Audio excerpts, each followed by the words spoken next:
దారకొండ దారాలమ్మ తల్లి ఆలయం. ఇది సీలేరు నది ఒడ్డున దట్టమైన అటవీ ప్రాంతంలో ఉండే ఒక శక్తిపీఠం. ఈ అమ్మవారు సీలేరుకు వెళ్లే మార్గంలో రెండు కొండల మధ్య నుంచి వచ్చే నీటి దార పక్కన కొలువై ఉన్నారు. కాబట్టి ఆమెకు దారాలమ్మ తల్లి లేదా దారకొండమ్మ అమ్మవారు అనే పేరు వచ్చింది. ఇక్కడ ఆశ్చర్యానికి గురి చేసే విషయం ఏంటంటే ఆమె స్వయంభువు, అంటే మనసులు చెక్కిన విగ్రహం కాదు, సహజంగా వెలిసిన ఒక శక్తి అని స్థానికులు ఎవరైతే ఉంటారో చాలా గట్టి సాక్ష్యాలు చెప్తారు.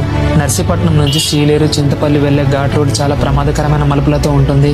కాబట్టి ఈ దారిలో వెళ్లే వెహికల్ డ్రైవర్స్ ఎవరైతే ఉంటారో ఖచ్చితంగా అమ్మవారి గుడి ముందు ఆగి టెంకాయ కొట్టి హారతి తీసుకున్న తర్వాత మాత్రమే ముందుకు వెళ్తారు. ఒకవేళ అమ్మవారి ఆశీర్వాదాలు తీసుకోకుండా ముందుకు వెళ్తే ప్రమాదాలు జరుగుతాయని, దారాలమ్మ తల్లి అడవి బిడ్డలను అలాగే ప్రయాణికులను రక్షించే ఒక వన దేవత అని అక్కడ నివాసులు చాలా గాఢంగా నమ్ముతారు. అంతేకాదు పెళ్లి కాని వాళ్ళు అలాగే సంతానం లేని వాళ్ళు ఇక్కడ అమ్మవారికి గాజులు, పసుపు, కుంకుమ సమర్పిస్తే కోరికలు చాలా త్వరగా నెరవేరుతాయని ఇప్పటికీ జనాలు మాట్లాడుకుంటారు. సో ఇక్కడికి మీరు వైజాగ్ నుండి లేదా నర్సీపట్నం నుంచి వెళ్ళాలి అనుకుంటే సీలేరుకు వెళ్లే ప్రధాన రహదారి పక్కనే ఈ ఆలయం ఉంటుంది. ప్రత్యేకంగా వెతకాల్సిన అవసరం లేదు, దారిలోనే అమ్మవారి దర్శనం లభిస్తుంది. దైవ దర్శనంతో పాటు ప్రకృతిని ఆస్వాదించడానికి ఇదొక మంచి ప్రదేశం.